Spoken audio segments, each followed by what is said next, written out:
বর্ণনা আল্লাহর রাসূলের বিশিষ্ট সাহাবী হযরত আবু হুরায়রা রাদিয়াল্লাহু তাআলা আনহু থেকে হাদিসটি বর্ণিত।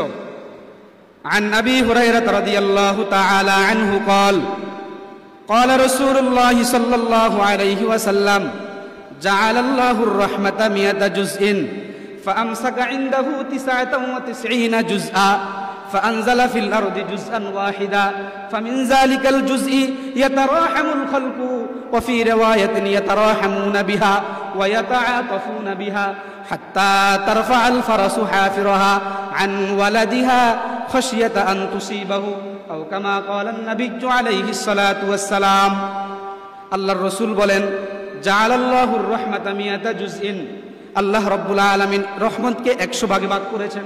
কয় ভাগে? 100 ভাগে ভাগ করেছেন। ফাআমসাকা ইনদাহু 99 জুজআ রব্বুল আলামিন তার কাছে 99 ভাগ রহমত রেখে দিয়েছেন, ইনটেক রেখে দিয়েছেন। ফাআনজালা ফিল আরদি জুজআন ওয়াহিদা দুনিয়ার বুকে মাত্র 1 ভাগ রহমতকে বণ্টন করে দিয়েছেন।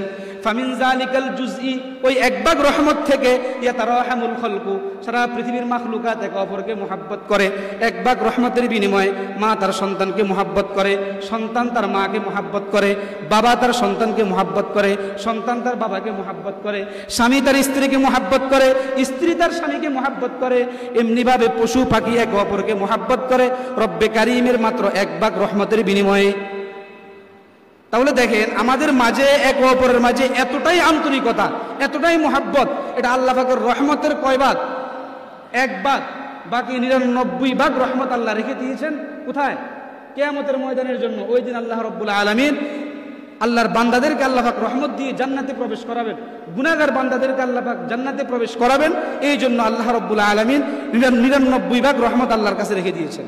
তাহলে আল্লাহ পাক কত বড় আরহামুর রাহিমিন চিন্তা করেন।